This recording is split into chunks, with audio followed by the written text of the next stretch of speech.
Communicating Learning Objectives. Hello teachers, బోధన దృశ్య మాలికకు స్వాగతం. ఈ వీడియోలో స్టూడెంట్స్కు లెసన్ యొక్క ఆబ్జెక్టివ్ని క్లియర్గా ఎక్స్ప్లెయిన్ చేయటం యొక్క ఇంపార్టెన్స్ను మనం ఎక్స్ప్లోర్ చేస్తాము. స్టార్ట్ చేసే ముందు ఈ ప్రశ్నకు జవాబిద్దాం. స్క్రీన్పై టీచర్స్ వాళ్ళ స్టూడెంట్స్కు లెసన్ ఆబ్జెక్టివ్ని ఎక్స్ప్లెయిన్ చేస్తున్నట్టు డిఫరెంట్ క్లాస్ రూమ్ సినారియోస్ను మీరు చూస్తున్నారు. క్షుణ్ణంగా గమనించడానికి కొంత టైం తీసుకోండి. మీ ప్రకారం స్టూడెంట్స్ లెసన్ ఆబ్జెక్టివ్ను బాగా అర్థం చేసుకోవడానికి ఏ సినారియో సహాయపడుతుందని మీరు అనుకుంటున్నారు?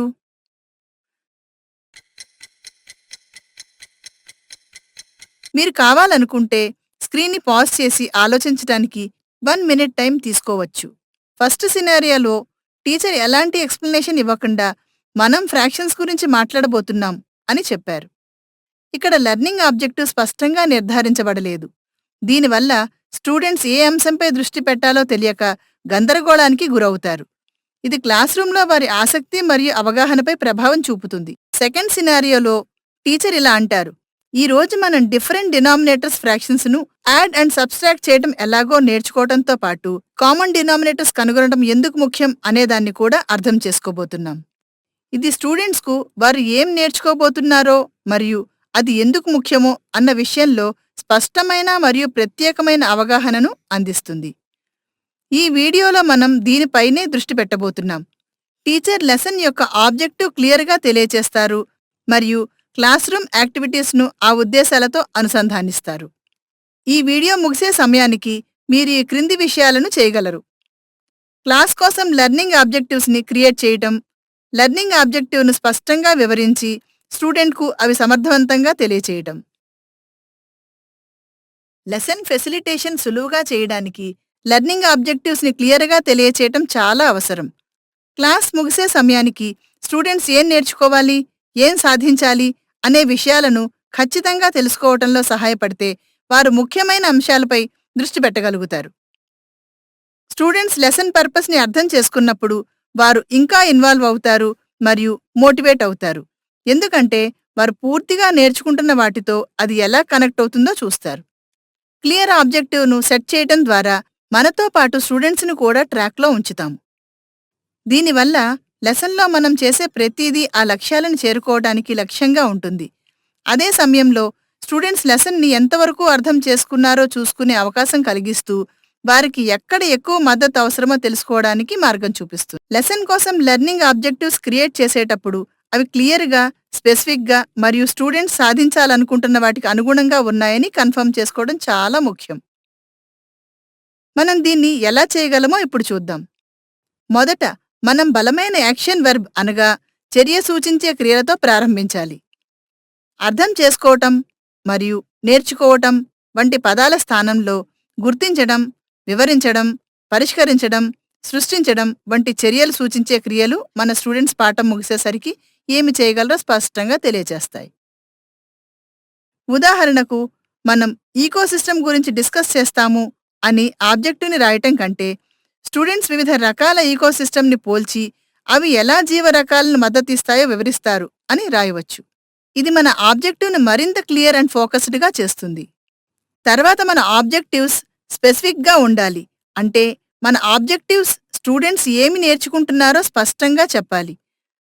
ఉదాహరణకు, మనం ఫ్రాక్షన్స్పై పనిచేస్తాము అని స్పష్టత లేని లక్ష్యం చెప్పడం కంటే స్టూడెంట్స్ విభిన్న డినామినేటర్స్ ఉన్న ఫ్రాక్షన్స్ను యాడ్ మరియు సబ్ట్రాక్ట్ చేస్తాను అని కాస్త స్పెసిఫిక్గా ఉండాలి. ఇక్కడ మనం కేవలం ఫ్రాక్షన్స్ గురించి మాత్రమే కాకుండా ఫ్రాక్షన్స్లో ఏ భాగం గురించి వారు నేర్చుకుంటారో స్పష్టంగా చెబుతున్నాం. మూడవది, మన ఆబ్జెక్టివ్స్ మెజర్ చేసేలా ఉండాలి. దీని అర్థం క్లాస్ లేదా పాఠం ముగిసే సమయానికి విద్యార్థులు లక్ష్యాన్ని చేరుకున్నారా అనే విషయం మనకు కనిపించాలి. ఉదాహరణకు, స్టూడెంట్స్ యానిమల్స్ను వాటి లక్షణాలను బ్రౌజ్ చేసుకుని డిఫరెంట్గా గ్రూప్స్గా వర్గీకరిస్తారు అనే ఆబ్జెక్టివ్ను మనం సులభంగా అంచనా వేయగలం.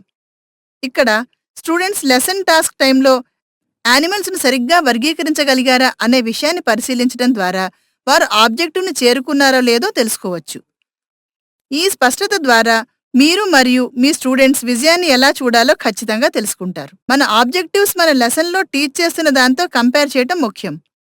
ఆబ్జెక్టివ్స్ మన లెసన్లో కవర్ చేయబోయే అంశాలకు మరియు విద్యార్థులు చేసే కార్యకలాపాలకు నేరుగా సంబంధించి ఉండాలి.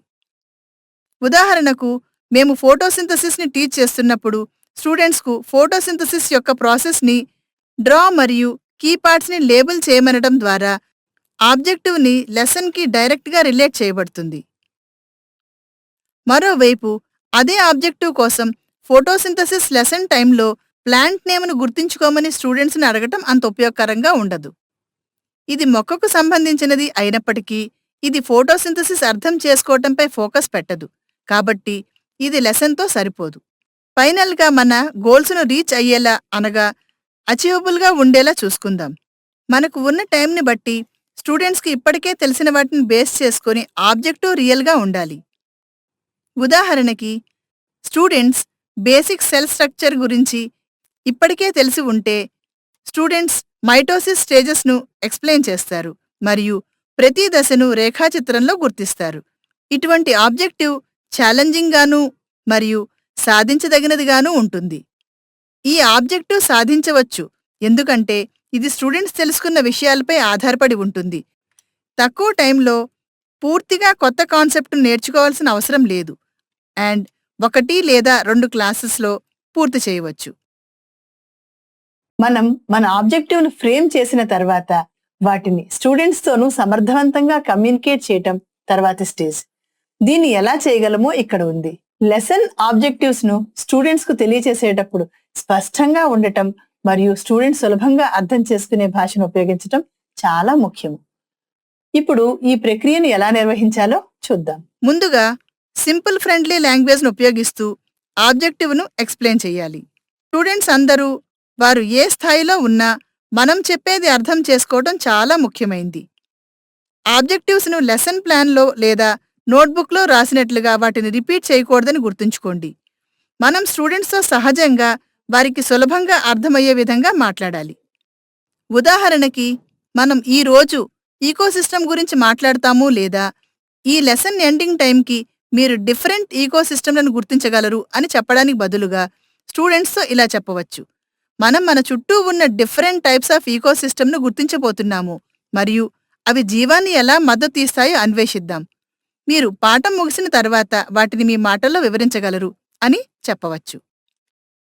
ఇది స్టూడెంట్స్కు వారు ఏమి నేర్చుకోబోతున్నారో మరియు వారు ఏమి చేయాల్సి ఉందో స్పష్టంగా, సులభంగా అర్థం చేసుకునేలాగా చేస్తుంది. నెక్స్ట్, టైమింగ్ గురించి మాట్లాడదాం. ఆబ్జెక్టివ్స్ను స్టూడెంట్స్కు చెప్పడానికి మంచి సమయం లెసన్ ప్రారంభంలోనే ఉంటుంది. లెసన్ మొదట్లోనే వాటిని స్పష్టంగా చెబితే ప్రతి ఒక్కరూ లక్ష్యాన్ని వినగలరు మరియు అర్థం చేసుకోగలరు.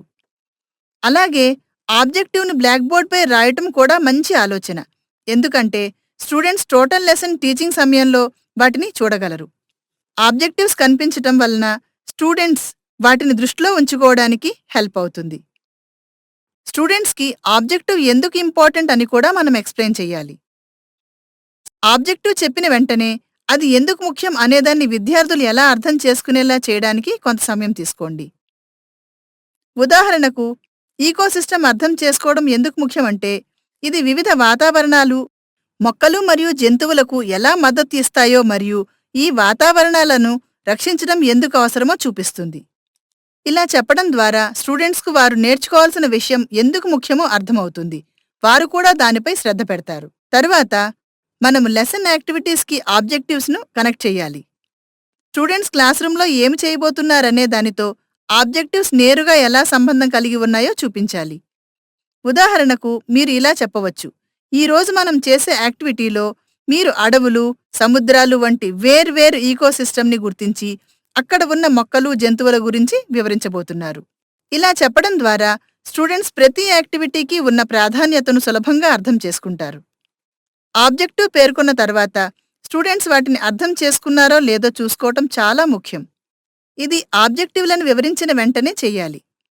ఉదాహరణకు, మీరు ఇలా అడగవచ్చు: ఈరోజు మనం ఏమి నేర్చుకోబోతున్నామో అందరికీ అర్థమైందా? లేదా నేటి పాఠం కోసం మన లక్ష్యం గురించి ఏవైనా ప్రశ్నలున్నాయా? ఇలా అడగటం ద్వారా స్టూడెంట్స్ అందరూ పాఠంపై దృష్టి పెట్టాలి అనే స్పష్టతతో ఉన్నారని నిర్ధారిస్తుంది. ఈ వీడియో చివరికి వచ్చాం. మనం చర్చించిన అంశాలను ఒకసారి మళ్లీ గుర్తుకు చేసుకుందాం. ముందుగా లెసన్ ను ఫెసిలిటేట్ చేసే టైంలో స్టూడెంట్స్ కు లెర్నింగ్ ఆబ్జెక్టివ్స్ క్లియర్ గా ఎక్స్ప్లెయిన్ చేయటం, తెలియజేయటం ఎంత ముఖ్యమో చర్చించాం. తర్వాత సమర్థవంతమైన లెర్నింగ్ ఆబ్జెక్టివ్ ఎలా రూపొందించాలో, అది క్లాస్ రూమ్ లో టీచర్ మరియు స్టూడెంట్స్ కు మార్గదర్శకంగా ఎలా ఉండగలదో పరిశీలించాము. చివరిగా మనం క్లాస్ రూమ్ లో రూపొందించిన లక్ష్యాలను సమర్థవంతంగా కమ్యూనికేట్ చేయడానికి కీలకమైన అంశాలను చర్చించాం. క్లాస్ రూమ్ లో లెర్నింగ్ ఆబ్జెక్టివ్ సమర్థవంతంగా రాయడానికి మరియు కమ్యూనికేట్ చేయడానికి మీరు ఈ స్ట్రాటజీలను మీ బోధనా ప్రక్రియలో భాగం చేస్తారని ఆశిస్తున్నాము. Thank you.